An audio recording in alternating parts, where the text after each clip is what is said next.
Okay, well, it looks like people are rolling in, so let's get started. Welcome everyone to the Netflix Lounge. Today, we're returning with our weekly event where we'll be talking about the biggest Netflix releases of the week and also just what we've been watching on Netflix lately. So we'd love to hear from you. Feel free to tap the Ask to Speak button after the top 5, and definitely let us know your thoughts in the chat. We want to know what you've been watching on Netflix, what you've been loving, maybe what you've not been loving so much. I'm always curious. So there, like I said, sparse amount of premieres on Netflix this week, but some interesting titles. So we'll get started with our top 5 picks to watch on Netflix this week. So our first pick is a TV show called Somebody Feed Phil. Season 5 premieres this Wednesday, May 25th. So it is if you're unfamiliar, it's a docu-series focused on food and travel, and it's a Netflix original series. So it's from the creator of the TV series Everybody Loves Raymond. His name is Phil Rosenthal, and he travels the globe to take us in on local cuisine and culture. And season 5 is going to some fun places. He'll be going to Oaxaca, Mexico, Maine, Helsinki, Finland, Portland, Oregon, Madrid, Spain, and I'm sure many, many other places. I started watching the show, I think during the pandemic. My parents were obsessed with it. Shout out David and Claire. And so when I was visiting, they always had it on, and it's actually like really fun, really sweet, and like feel good. I pulled up a couple Likeweiser reviews. So I thought this was like really kind of captures the essence of the show well. From Likeweiser, Caitlin H. She says, "It is endlessly charming. Phil makes the whole world feel like family, and you can taste his joy at eating their food. I watch his show when I need to believe that we can all come together over a good meal." So yeah, I'm curious if anyone else has seen it. Season 5, again, there's been 5 seasons currently on Netflix, and it has been reported that it's already been picked up for season 6. So people are loving it. I have to say though, like, what a dream job. Like, how did Phil Rosenthal get this job? Like, no offense, Phil, but like, this is epic. Just traveling the world, all expense paid, getting to try the best food in the world. I mean, I'm jealous. No, I actually haven't seen the show, but I watched the trailer and it just made me super hungry. Like, everything looked so good. So I know. I have a friend that won't watch any food shows because she says, like, she just is exactly what you said. She just gets so hungry. And it like led me to, I'm so like intrigued by like society, including myself. Like, we're also obsessed with food shows.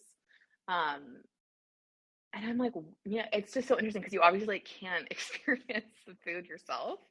I don't know. I'm just like very curious about that.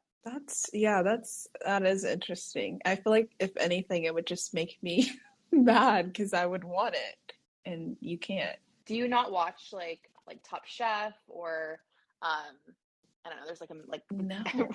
I'm thinking of Guy Fieri in my head, like Diners, Drive-Ins and Dives and all those. Yeah, like now that I'm thinking of it, like I don't, and I feel like that's the reason.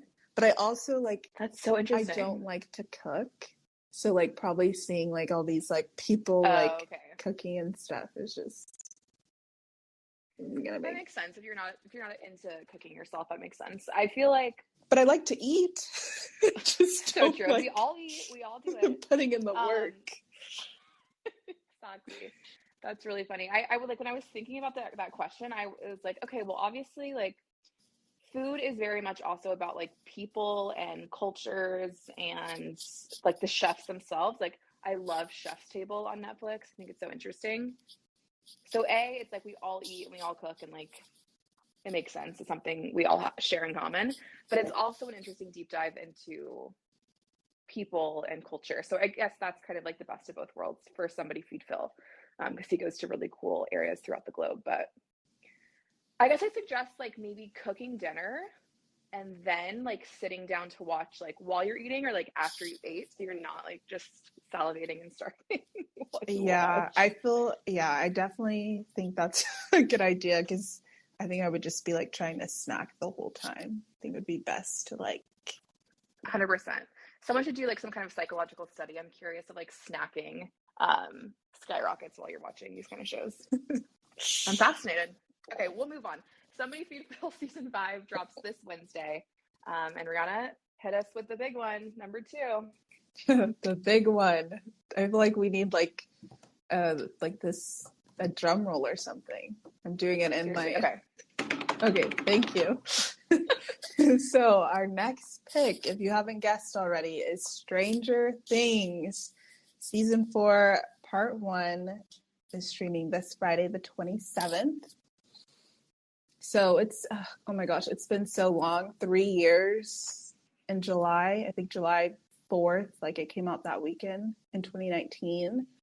How many years? Oh, 2019. Yeah, Okay. so that was the last we saw of them. So I've forgotten a lot. So I've gotten the description for season 4. So I'm going to read that right now. It's been 6 months since the Battle of Starcourt, which brought terror and destruction to Hawkins. Struggling with the aftermath, a group of friends are separated for the first time, and navigating the complexities of high school hasn't made things any easier. In this most vulnerable time, a new and horrifying supernatural threat surfaces, presenting a gruesome mystery that, if solved, might finally put an end to the horrors of the Upside Down. So, yeah, But yeah, so it's going to be interesting. It's going to be 6 months later since we saw them in season 3. I feel like there's going to be a lot to unpack. Okay.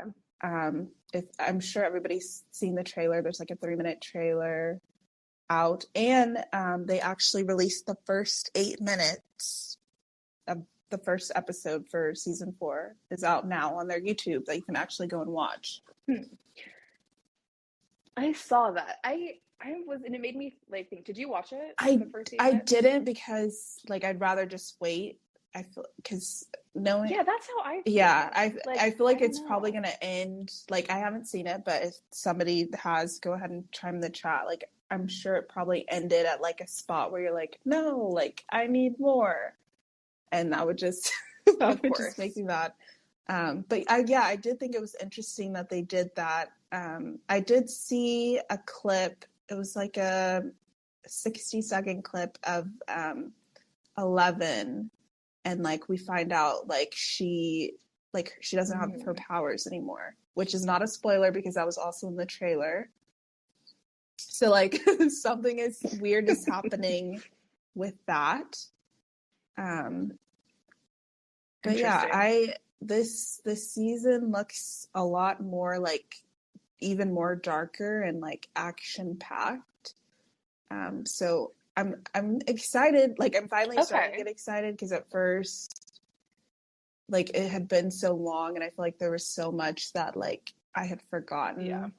But like now, like that I'm like looking into everything, like it seems super exciting again. And they've also released recap videos for seasons 1 through 3. So if you've forgotten a lot like me, I highly suggest go back and watch all of those. Yeah. I am like super embarrassed to admit that I don't watch Stranger Things. I think I watched the whole first season, and for some reason I just like wasn't vibing with it. But so I have a question, because I remember in the first season, like the kids were very young and very young looking. Yes. And I'm just wondering, because I saw like all the photos from the like Netflix premiere for this season 4 last week. And I mean, these kids look like they're 20.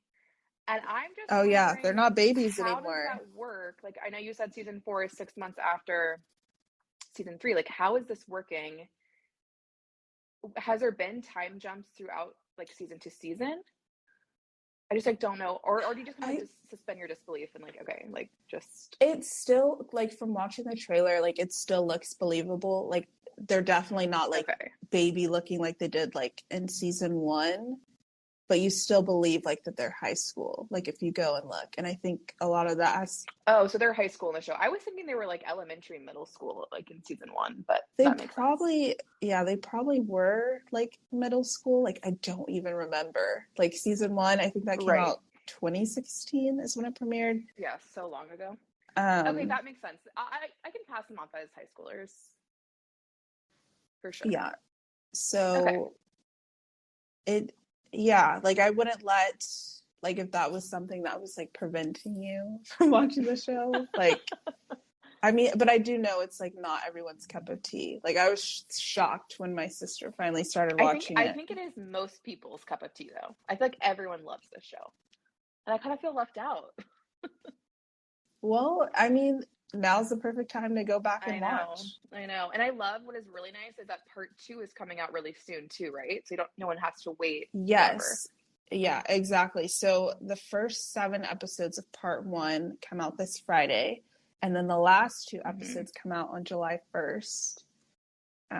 So okay, yeah, that's like so a month-ish. Yeah, so they're not making us wait long. All the episodes are like well over an hour, I'm gonna be honest with you. And then the last 2 episodes, I think one of the episodes is like 2.5 hours or something. Like, so these are like, wow, like yeah, like these are like movies. Well, that's kind of cool. But I'm not surprised because I was looking as I was researching, there's like this Wall Street Journal, and according to them, like they spent $30 million per episode. So just to give you an idea, they also set like another show on Netflix called Virgin River. They spend about $3 million per episode. So that's like 10 times more. I don't know what's more shocking, that Virgin River spends $3 million an episode, like no offense, Virgin River, or that Stranger Things is spending 30. That's wild. I know. It's That's crazy. Like Game of Thrones money, right? Probably. I mean, I believe it. Like, just like watching the show, like high production values, and I'm sure there's like so much with like post as well. Okay, I just Googled it. This is sourced from Variety. I don't know if this is like fully accurate, but saying Game of Thrones rose to about 15 million for the show's like final season. Oh, so it's like twice. Yeah. That. So I'm very intrigued about that. Okay. Go Netflix. I know. So I'm assuming they're paying their cast really well. Our subscriptions went up recently. Right? Yay. It's all making sense. Oh my gosh, that's funny. But yeah, and then other news, like the Duffer Brothers, who are the creators of the show, have already announced that the series will be ending with season 5. So no word on when that's coming out.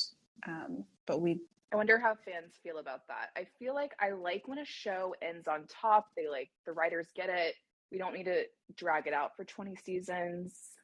I like that. No, I like it too. I don't think there's any reason to drag it out, and I feel like they kind of knew like the structure of like the show and like how they wanted it to end. So I think that helps. Sweet. But yeah, and then so I was gonna read a couple likewise reviews, just if you weren't already excited, like for the 4 of us who haven't watched it. I feel like this will make you excited. Angie S says that she loves the show. The character arcs are amazing. The story unravels really well, and you get hooked very fast. The 80s vibe is also strong and portrayed nicely. And then Kelsey B says she's never been a horror fan, but this show has converted her. The 80s nostalgia is awesome, and the little snippets of humor make it more palatable for people who are nervous of horror. The attention to detail in the storyline makes it engaging throughout, and you don't want to miss a moment in case you miss a clue. You have to give this a go. My only regret is I didn't do it sooner. So, Meredith, I feel like this comment is for you, especially. So noted, Kelsey. Noted. Awesome. Well, I'm sure everyone is super excited. So that will drop this Friday. So you said first 7 episodes, right? First 7 episodes this Friday. Perfect. Stranger Things. Stranger Things. Awesome. Okay, cool. So our third pick this week is a new stand-up special So it's called Supernature from Ricky Gervais, and it comes out tomorrow, actually, May 24th. So if you're unfamiliar with Ricky Gervais, he is a British comedian, probably most known for The Office UK. He was the writer, creator, and star of the series that obviously inspired the US version that we all know and love. He has a couple shows on Netflix as well, Afterlife, Derek, and then his other famous works, I'd say, would be like Extras and The Invention of Lying. So yeah, this is his second Netflix stand-up special. His last one was released in 2018 called Humanity. And so for his new special, Supernature, he has been working on it since 2018. He had begun his tour where he was working out material in 2020, which obviously, as we all know, got shut down. So he's kind of been adding and editing this special for the last couple years. And I was when I was looking at this today, I was saw an interview he did on the Late Show with Stephen Colbert this past week, and he was explaining like what does supernature mean, like what's the significance of his stand-up title. And I'll read the quote from him. So he says, "I try to debunk the supernatural. I don't believe in the supernatural. I believe anything that exists is by definition part of nature and explainable. Supernature because nature is super enough. I don't need angels and unicorns. I've got the duck-billed platypus." So that's just a little hint into maybe what the special will be about. He's so funny. He's hosted, I think it's like the Golden Globe the last 5 years. I don't know. He's won so many awards. He's hilarious. So I'm not someone that normally loves watching a comedy special. I love going to shows in person and like feeling the energy of the crowd, and so I don't normally like love stand-up special, but I think I'll watch this because he's just so funny. What about you? Are you a stand-up special gal? No, I'm not. I haven't really watched I haven't really watched any of the stand-up specials because I feel like with like comedy specials, like it's more entertaining to like be in the audience, like how you were saying. But Netflix has so many of them, and I feel like a lot of the comics, like they have multiple too. So it's been hard to keep up. Exactly. Yeah, so I'm gonna check them out again because I just love Ricky. So for anyone else that wants to watch, Supernature comes out tomorrow, the 24th. Nice. Okay, so moving gears, our next pick this week is called Wrong Side of the Tracks, and it's actually streaming now. It's a Spanish drama series, and it's currently number 3 on US Netflix. So this is the quick synopsis. When his teenage granddaughter falls victim to the drug dealers overtaking his neighborhood, a fed-up war veteran takes matters into his own hands. So people are saying this show is kind of perfect for people who loved Who Killed Sierra and Elite, which are both on Netflix. And it's also being compared to Liam Neeson's Taken films. So I thought that was interesting. There's 8 episodes out right now, and they're all well over an hour. The show actually debuted in Spain first. The first 2 seasons are over there, and like it was super popular, and then came out on Netflix, I think sometime last week. And then it's starring a couple really well-known like Spanish actors. So Jose Coronado, he is in a couple Netflix series, Your Son and Smoke and Mirrors. And then Luis Zahara also starred in a Netflix show called Unauthorized Living. So I wanted to read this Decider review. Their review is to stream it, not skip it. Go ahead and stream it. They said Wrong Side of the Tracks has a layered story that's bolstered by a lead performance from Coronado that makes you actually root for the most bitterly caustic character on the whole show. So I feel like if you can like root for that type of character, then they've obviously done their job. And then the show's also just really being praised for its authenticity, and especially like the characters' depth and like the growth of them, and just dealing with important topics, shining a light on social reform, family, and crime. So, yeah, it does sound really interesting. Good. So I might have to check this out. I know there's so much on Netflix and all the other streaming services, but just the fact that it's number 3 on Netflix, I feel like a lot of people are really loving it right now. I know, especially a foreign language series too. That means I feel like it's not normally in the top 5 for US. So I'm curious. Sounds good. And I love a good Taken movie marathon. So that you're comparing it to that makes me more excited. Yeah. So that's Wrong Side of the Tracks, and that is currently streaming on Netflix. So time for our 5th and final pick this week. Our 5th pick is Disappearance at Clifton Hill. And this will be dropping on Netflix this Sunday, May 29th. And it's another foreign film from Canada.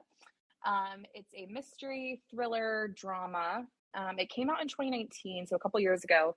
It currently has a 74% on Rotten Tomatoes, which I feel like is pretty good. There is no audience score, which is normally what I care more about on Rotten Tomatoes, so I'm curious.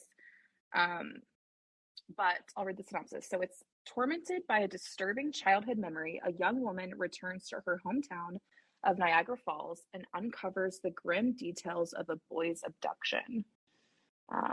And there's some familiar faces in it. So starring Temperance Middleton, who was in Sense8 on Netflix, and The Imitation Game, Hannah Gross, who was in Joker and Mindhunter on Netflix, and Noah Reid from Schitt's Creek. So if you're into murder mystery, kidnapping mystery, apparently this one is pretty good. So again, that is Disappearance at Clifton Hill, and it'll be on Netflix this Sunday. So that's our top 5. I'll do a quick recap for anyone that's joining late. So first pick, Somebody Feed Phil, season 5 will be streaming this Wednesday. Stranger Things season 4 part 1 will drop on Friday. Ricky Gervais' new stand-up special, Supernature, will be out on Tuesday. Wrong Side of the Tracks, new Spanish series, is currently streaming. And then Disappearance at Clifton Hill will be out this Sunday.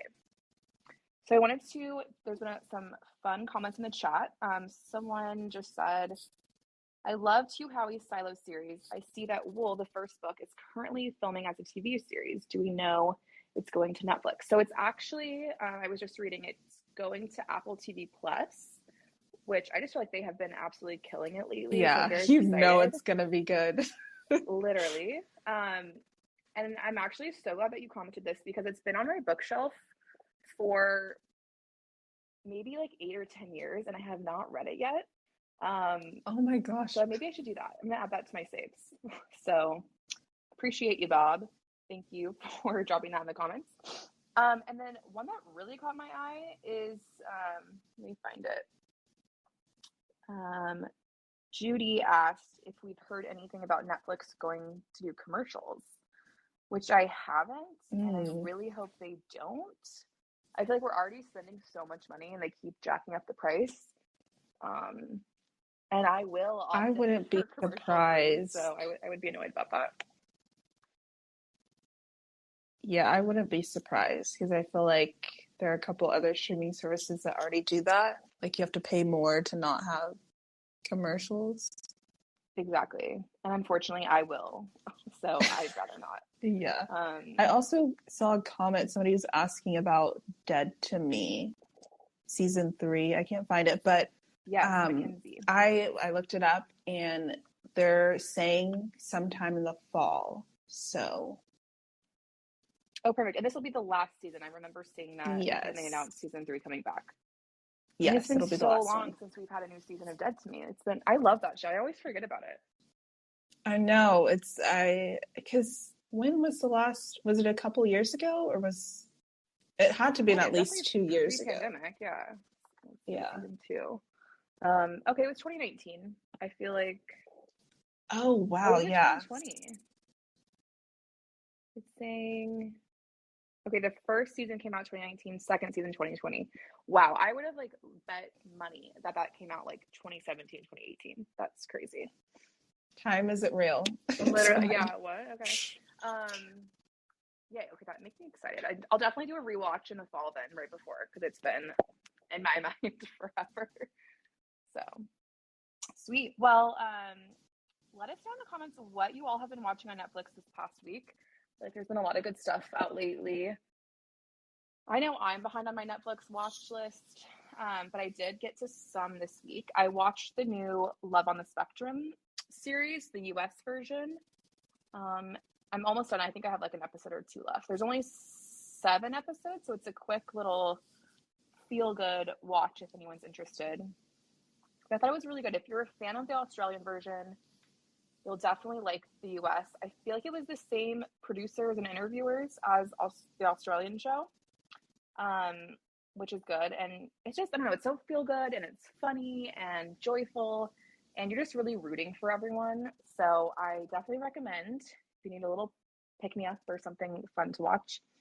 And then last week I mentioned that this girl on TikTok that I follow, I saw her in the trailer. So her handle is Hats by Abby on TikTok. So if anyone's familiar, she is on the show and she's great. But yeah, let's see. What else did I watch? Okay, so I did I watched one of the episodes of My Next Guest Needs No Introduction from the new episodes that just dropped. And I watched the Billie Eilish episode. I was most interested to hear about her. And I don't know, I feel like I like cherry picked a couple episodes each season, and I get bored. And I like, this is going to be like really a hot, unpopular take, but I just don't think I love David Letterman, which I feel like I'm nervous to say that. But he is so sweet, like in all the episodes, and he just makes like little dad jokes throughout. But I don't know, I'm like very good. So no one come for me. I'm very aware that he's like very revered as like one of the best interviewers of our time, and it's like a huge honor to go on his like, you know, his previous talk show. So I get it. I just think it was a little the episodes are a little dull sometimes, but obviously it's, you know, also depending on if you're interested in the person that he's interviewing. I don't know. Am I alone in this? Someone let me know. Yeah. But, so like how, because you said you watched the Billie Eilish episode, did you learn anything new about her, or was it kind of more like the same? I think that is exactly the thing, is there's nothing like headline news, like breaking, which is probably why people like it, because it's just like an enjoyable like conversation. It is interesting to hear from her, like, since she's just, I mean, she's been big for a while, but just like really blown up lately with her like stadium tours and Coachella and all that. It's interesting to hear from, you forget how young she is. It was kind of interesting, just hearing how she like deals with this sudden kind of fame at such a young age. Like you see those videos of like the crowd just screaming her lyrics back to her, like this huge, like thousands and thousands of people, like that must feel so insane. So it's interesting to hear her kind of explain that. But I will say it's like very visually appealing. And the name of the show is My Next Guest Needs No Introduction, which is David Letterman's interview series on Netflix. I like the structure of it. There's like sit down section, then they're always an activity, like, you know, Billy and Phineas were showing him like how they make music, which was really cool to see. And he sang a little bit, which was funny. Yeah, I feel like he's kind of blown up in his own way too. Oh, for sure, yeah. So they definitely interviewed him a little bit too. Yeah, there's like, I think it's Ryan Reynolds, Julia Louis-Dreyfus, Will Smith, Cardi B. So I don't know, I might tune into more. Maybe I just wasn't really vibing with that episode, but it's like very well done production wise. It's like visually appealing. He's been to like farms or the beach with certain celebs, so it's, you know, they mix it up. But I don't know, maybe I'm just not super into it, but we'll see. I'm just kind of curious what other people think, but I don't know. What about you? Have you gotten into anything this week? No, I haven't gotten into any Netflix. I think Friday I'm gonna try to tune into Stranger Things. And we have a long weekend, I think, this weekend. So it's like the perfect time for it to come out. So true. But yeah, I definitely want to go back and watch a couple recap videos just so I'm like geared up and like ready. It's like I feel like it's almost like you're like going into battle, like you're training. Like Totally. let's go. Got to get your snacks ready. Got Yeah. to watch your recaps. Exactly. So Christy, I'm sorry. I just reread your comment asking what the feel good show was talking about. So that's Love on the Spectrum on Netflix. I just watched the US version, which came out this past week, but there's also Australia. That's really good too. Sweet. Well, I'll quickly read the top 5 or top 10 US Netflix titles this past week. So for shows, we have Lincoln Lawyer at number 1, Ozark, Wrong Side of the Tracks, Boss Baby, Back in the Crib. I didn't know this was like such a huge franchise these days, but and Who Killed Sarah. And then for movies, Senior Year is still at number 1, followed by A Perfect Pairing, Jackass 4.5, Ben is Back, and Our Father, which I swear everyone has been talking to me about. I still haven't watched it, but I feel like I researched it enough when we were talking about it last week that I know the premise, but I really want to watch. So yeah. All right, so that's kind of it for tonight. Thank you all for joining us. I want to shout out, we have a lot of events coming up this week, a lot of fun ones. So tomorrow at 3 p.m. Pacific in the Hulu Lounge, Bria and Anthony will be back to recap Atlanta season 3. They've been having really fun events. They recapped Severance and Our Father, the Netflix doc. And then same time, so tomorrow at 3 p.m. Pacific in the Fantasy Book Club, there's a Q&A with debut author Sarah A. Mueller. And then Wednesday at 10 a.m. Pacific in the Mystery Mob, it's a Cozy Mysteries author Q&A with Mia P. Manansala with Kelly Reynolds. And then also on Wednesday in the Reality Room, Chelsea's going to be talking about all of the Netflix reality shows recently. So if all those in the Netflix Lounge, if you're a fan of reality shows, check that out. And then Thursday, this is, Rihanna, do you want to take it over? This is your big moment. Oh my gosh, I'm so sad. So Thursday at 3 p.m. Pacific time, you can join me and Jocelyn in the drama department. We're going to be recapping the last episode ever of This Is Us. It's the series finale. So yeah, wow. I've been seeing all over like the internet just people like sobbing selfies from the last episode. So I don't know. It's like, so funny that people post pictures of themselves crying. I love that. I love that. So I'm a little worried for all of you this week if that was just the penultimate episode. I'm worried about the finale. So definitely check that out. And then last one on Saturday in the Anime Lounge, there's a host panel discussion about the Death Note. So yeah, lots going on this week, lots of fun events. So be sure to just check that out in the community tab. You can see the full lineup of everything upcoming. But yeah, thank you everyone for joining tonight. Check out our weekly Netflix new to streaming list in the Netflix Lounge, which gets updated every Monday. So you can see the full lineup of Netflix premieres outside of our top 5. And yeah, we will actually, I guess we probably will reschedule next week since Monday will be that's right, a holiday day off, Memorial Day. So we will post to the Netflix Lounge when we'll be back. But everyone have a great week, long weekend, hopefully for everyone. And yeah, happy Netflix watching. Happy Netflix watching, everyone. All right, night guys.